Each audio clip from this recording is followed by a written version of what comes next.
Hey everybody, welcome to another episode of Unleashed. It's Pup Twigs here out of Orlando, Florida. And joining me today from Boston, Massachusetts is Saz. How are you?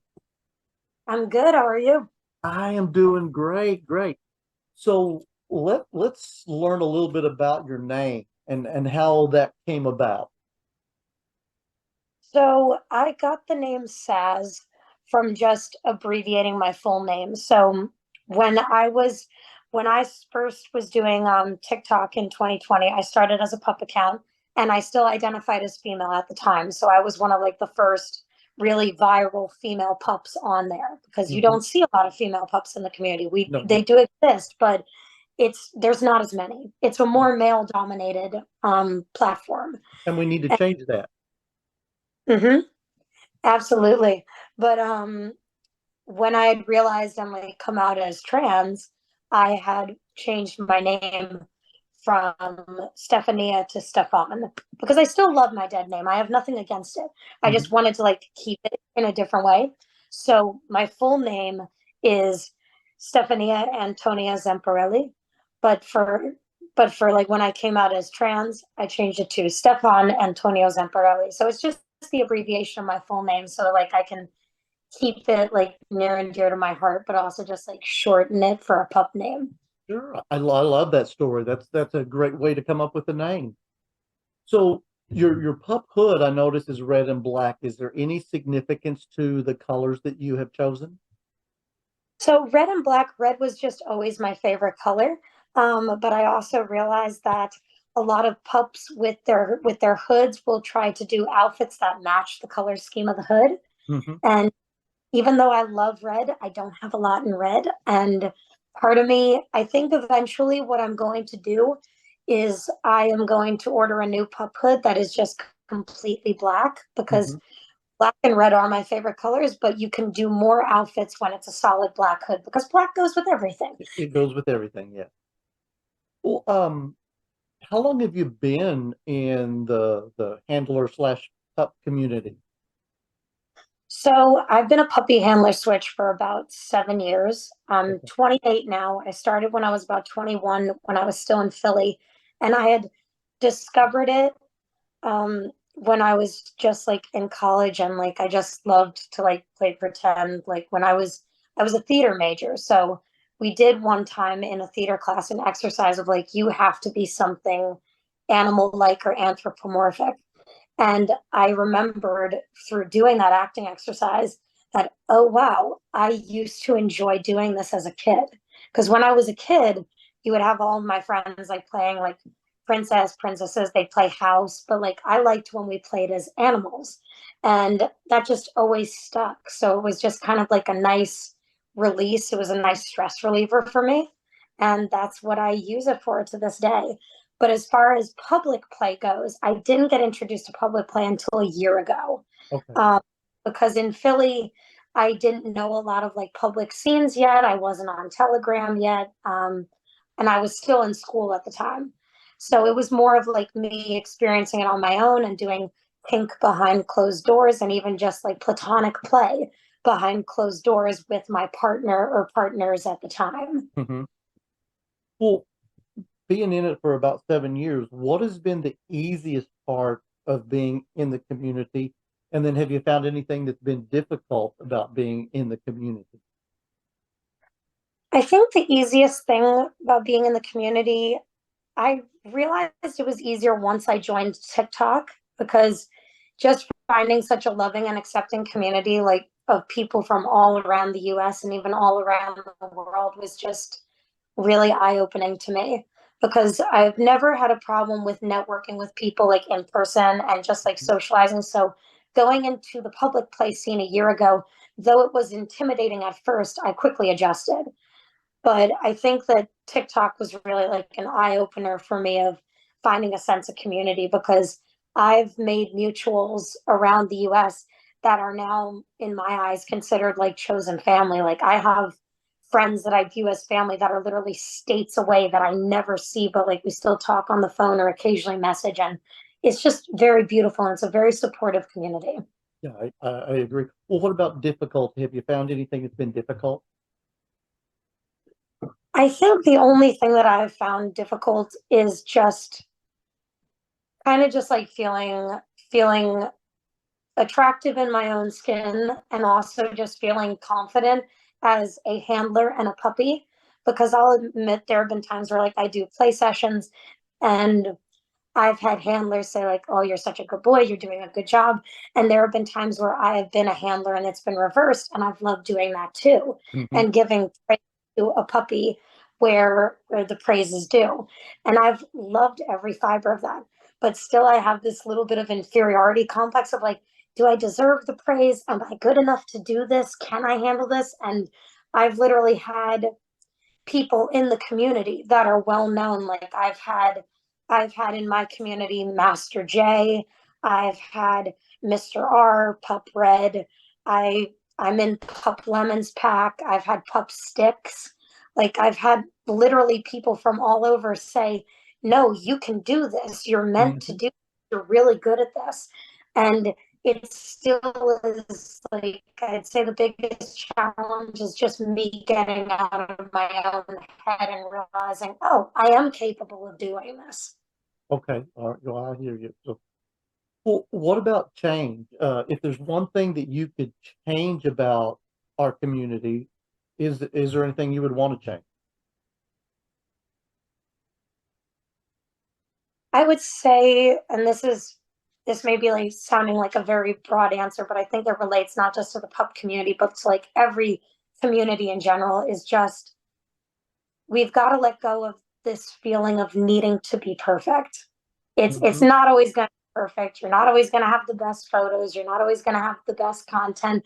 It's okay to have off days, and it's okay to show more vulnerability around that. So I think that that's something that could really be worked on, is just knowing that perfection is not obtainable.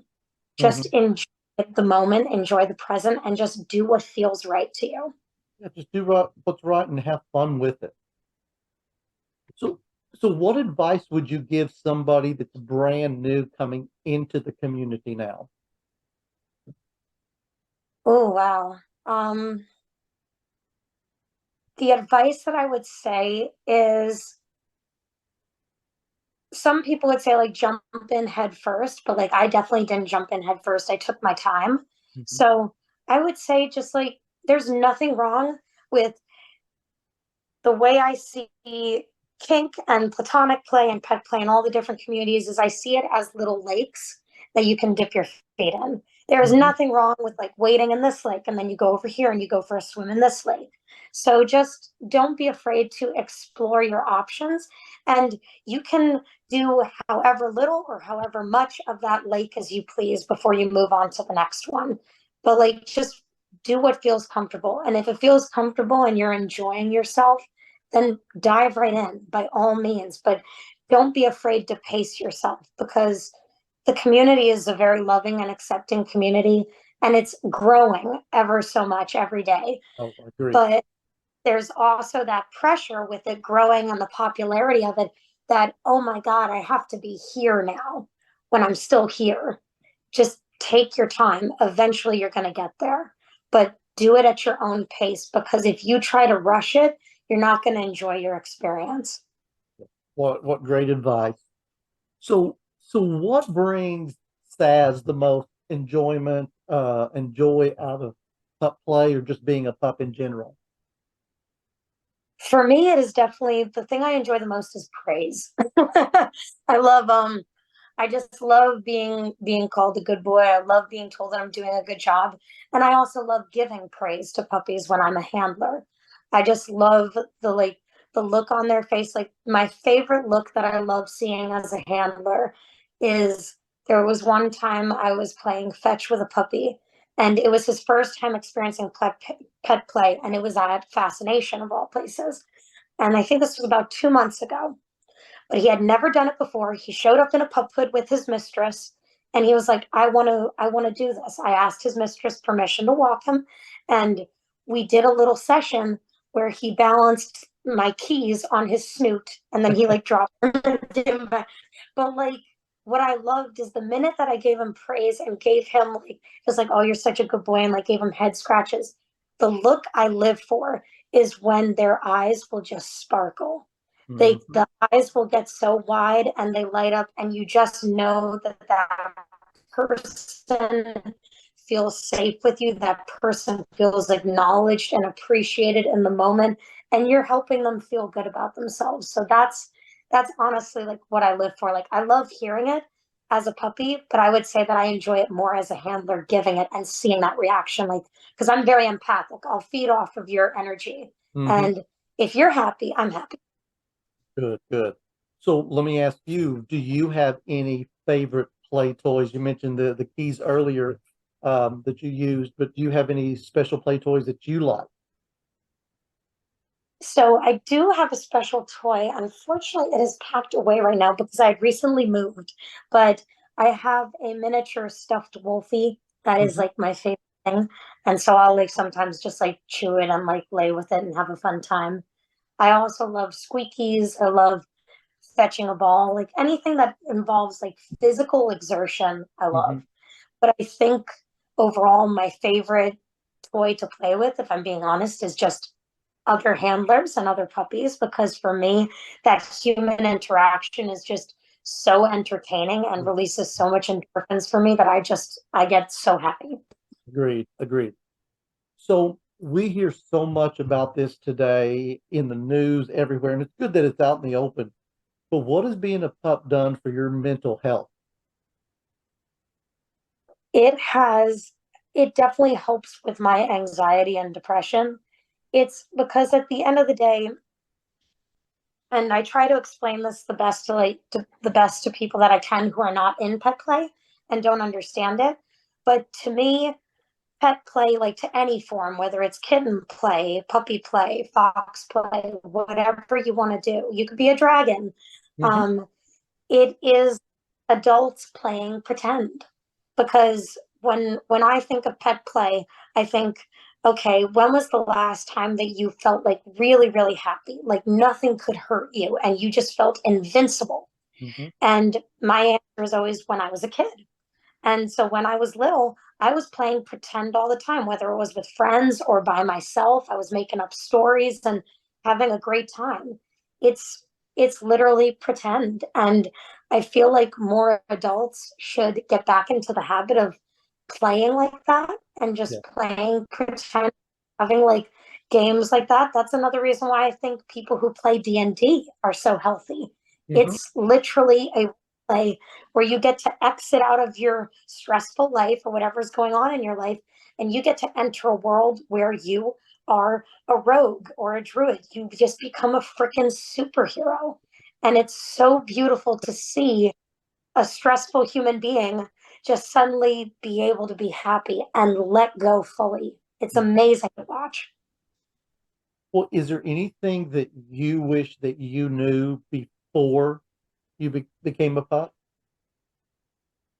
I think the only thing I wish I had known was how loving and accepting the community is. Because when you see the pup hoods and you see the look of it, of any form of pet play for that matter, it to a stranger who has never done it before, like this can look very intimidating.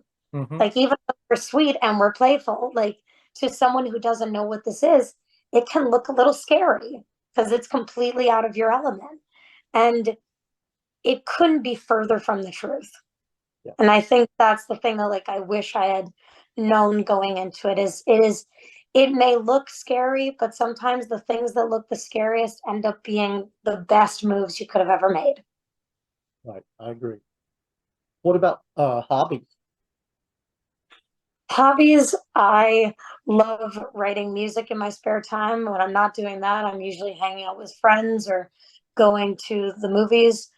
My biggest community, aside from the kink community and the pet play community, that I've also been in for about 7 to 8 years now, is the dance community. So I've been a bachatero or salsero. I've been both of those things for about 7, 8 years now, and I go to social dances. That's where my other community of friends lies and my chosen family. So you get that beauty of dancing with a total stranger for one song and then moving on to the next song and like having that intimate connection, because sometimes bachata and salsa, it can be a very sexy dance. It can be very intimate. But to have that intimacy with no expectations after that of taking the person home or doing anything, you just hug at the end of the dance, go to the next person.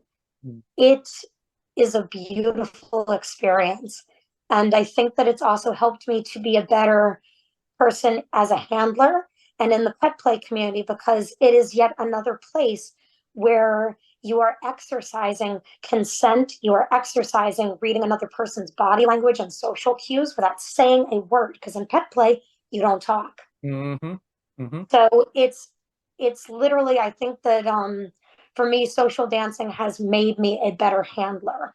And it's made me a better puppy, because when I play with other puppies, if their body language is like shutting me out, I know, okay, you want to be alone right now. If I'm looking at a handler and a handler wants me to come to him, depending on his look, I know I can be a brat and like play around, or I need to come now. Yeah. This is serious. So so it's like that beautiful exercise of just being able to read another person's energy. So I love that I'm in both of these communities, because I think it gives me a healthy balance Yeah. to be not only a better pet slash handler, but also just a better switch in the community in general. Mm-hmm. Well, what about do you have any pets of your own? I did have a husky, but unfortunately, my husky is now with another family right now, because unfortunately, I'm in an apartment where I cannot have Can't pets, have it. and my mom had moved into a condo where she can't have pets either. So I had to do what was best for her. Oh, of course, I hear you. So within the puppy community, there's a lot of titles. We've talked about two of them. Well, one of them, the handler, but there's also beta, omega, and alpha. When you're uh, in the headspace of a puppy, do you identify as any of those? I surprisingly no.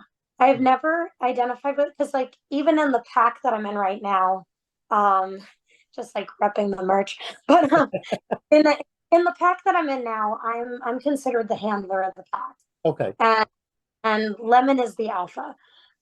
So, but as far as like the titles go, like I definitely think that I identify in the community, especially as like a caregiver and being an empath. I definitely resonate more with handler, and like as a puppy, I do it more for fun. But when I'm a handler, like as much as I am having fun and playing, I take it a little more seriously, right. because I feel okay, the puppy that is in front of me now, I am responsible for your well-being and the time that we're playing together. I'm responsible for your happiness. If this goes well, if this goes bad, I need to make Mhm. sure that you're taken care of afterwards. So I resonate with that title more than anything else. So when I'm a puppy, I would just say that I'm a puppy. There you go, and that works too. So in the human life, human form, we hear a lot about in the news now with pronouns, especially down here in Florida, with our crazy government. Um, Uh, do what pronouns do you identify with? So I identify with he him, but I'll also admit when people have misgendered me, it does not upset me. Yeah, I'm definitely in like that spectrum of like of um gender identity, where I'm just like, you can call me whatever. If you think I'm this, great. You think I'm that, great. I'm just thrilled that I can pass as both. It's a little bit of a superpower. there But you go. but like I'm just existing. So, Good, and who knows, maybe later on in life that will change. But for right now, like I'm just happy being just me. good. All right, awesome. So, what kind of events do you have going on in Boston that's tied around the pup community?